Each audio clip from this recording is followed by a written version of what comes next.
Ya jawab, siapa lebih sehat? Binatang. Mereka kehujanan, kepanasan, nggak pernah pilek, sakit kepala, masuk angin. Kita ini repot sekali. Kehujanan, masuk angin, panas, sakit kepala. Jadi maunya gimana itu? Oke, lihat mereka. Saya sering merenungkan tentang mereka, maka itu nggak ada yang kita bisa sombongkan. Binatang itu makan apa saja, nggak pernah pakai cuci, apalagi rebus, nggak ada yang mencret. Loh, betul nggak pernah mikir itu nggak? Kita ini makan dicuci, rebus, mencret juga. Loh, jadi yang salah itu siapa kalau begini? Binatang itu luar biasa. Maka itu, ayo kita menghargai anugerah Tuhan itu dalam hidup kita. Karena mereka sangat hebat. Kalau kita pernah baca Matius 6 contohnya. Kenapa Tuhan Yesus berkata, hei orang khawatir, belajar kamu dari burung-burung itu. Masih ingat firman itu? Ya, kalau saya ngajar pada anak-anak dalam bahasa sekarang, lihat itu burung-burung, gak pernah punya ATM. Katakan amin cepat. Gak pernah punya ATM aja gak khawatir. Masa kita yang punya ATM masih khawatir?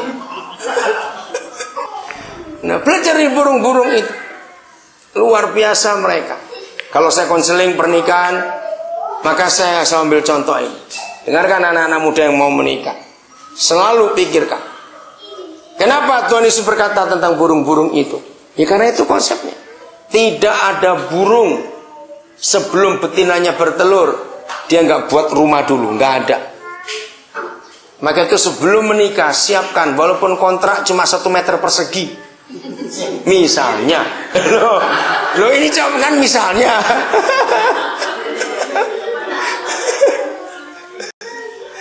Nggak apa-apa, asal ada rumah. Walaupun cuma 1 meter persegi. Ini cuma istilah saja. Jadi saya selalu mengatakan pada mereka yang mau menikah, pikirkan tempat tinggal dulu sebelum menikah itu. Burung aja mikir sarangnya kok. Masa kamu tidak? Jadi kalau mau kawin cuma maunya numpang di mertua, bertobat itu. Oke? Dan itu luar biasa, saudara. Jadi inilah cara kita mengenal Papa yang baik dalam segala segi dalam kehidupan kita itu. Maka dengan demikian, saudara, perkara-perkara yang luar biasa pasti terjadi dalam hidup kita. Ya, oke, kita lanjutkan. Kita buka Lukas pasal yang ke-7. Kita sudah hafal kisah ini, tapi biar hari ini kita diingatkan lagi. Mulai 36. Dan seseorang dari antara orang Farisi meminta dia supaya dia makan bersamanya. Dan setelah masuk ke dalam rumah orang Farisi itu, dia duduk makan. Dan lihatlah, ada seorang perempuan di kota itu.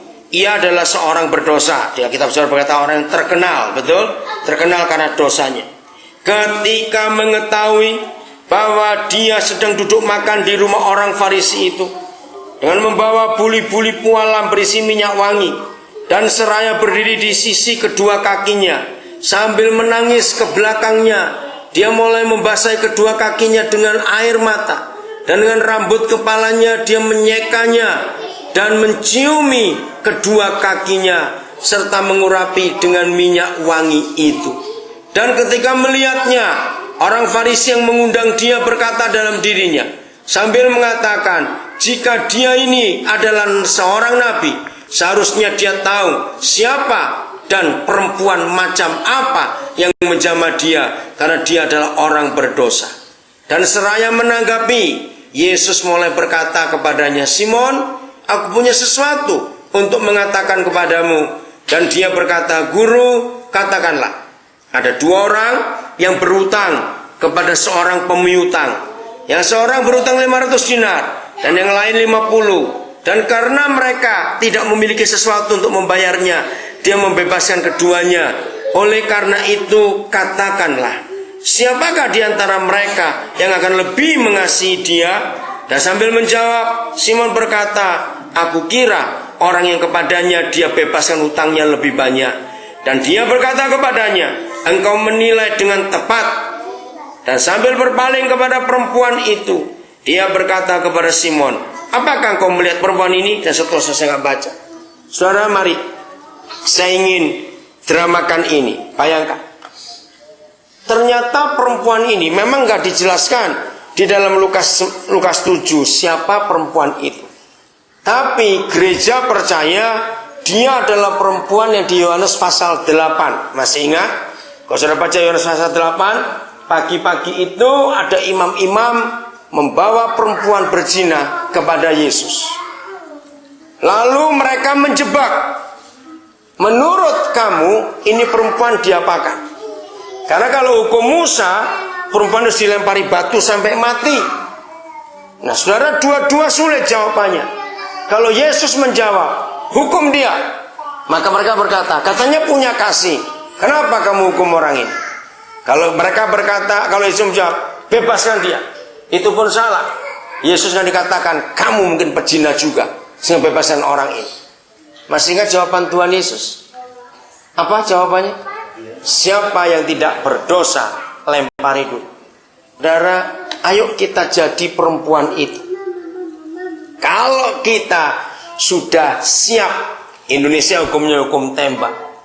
Kalau kita sudah ditutupin mata kita, sudah di depan regu tembak sekian banyak orang, tinggal dor saja mati sudah. Tahu-tahu ada orang yang datang membebaskan. Saudara bisa bayangkan betapa berterima kasihnya kita pada orang itu. Saudara coba renungkan betapa gemetarnya, takutnya perempuan itu. Karena tinggal tunggu satu aba-aba saja, lempar, mati dia. Tapi nggak ada. Begitu nggak ada satupun orang, tinggal Yesus dan dia sendiri. Yesus baru angkat kepalanya. Kemana mereka semua? Sudah pergi. Dia masih syok. Maka aku juga nggak akan hukum kamu. Pergilah kamu, tapi janji jangan berdosa lagi. Sudah dia masih syok, dia masih belum sempat sadar betul. Yesus sudah pergi. Dia belum sempat berterima kasih. Nah rupanya sejak hari itu perempuan ini cari di mana orang itu, di mana. Saudara bayangkan. Lama dia tunggu sampai suatu hari Yesus diundang makan oleh Simon. Nah di sini saya belajar, saudara, inilah kasih dan anugerah Tuhan kita. Jadi apapun yang dibuat oleh Tuhan Yesus, dengar ini ya, apapun yang dibuat oleh Tuhan Yesus itu bukan sekedar seperti malam itu. Kenapa dia terima undangan Simon orang Farisi? Dengar, Yesus Tuhan kita menerima undangan Simon itu bukan tahu, wih enak makan malam gratis. Enggak. Karena Papa di surga memberitahu dia, kamu terima undangan itu karena ada orang yang perlu kamu malam ini. Maka dia terima. Dari mana saya bisa tahu? Kalau sudah nanti pulang baca Yohanes pasal 4 contohnya. Yohanes pasal 4, saudara, ada kisah yang luar biasa. Yesus sudah jalan jauh meninggalkan Galilea. Dia suruh balik. Coba saudara baca Yohanes 4 ayat 3 dan ayat 4. Yohanes 4 ayat 3 dan ayat 4. Saudara lihat ayat itu. Sudah jauh perjalanannya, tapi disuruh balik. Silakan dibaca ayat yang ketiga. Ia pun meninggalkan Yudea dan kembali lagi ke Galilea. Nah, apa arti kata kembali lagi ke Galilea? Artinya apa? Tadi sudah dari situ. Balik untuk apa? Ingat zaman itu sampai sekarang sama. Daerah Israel itu daerah tandus padang gurun.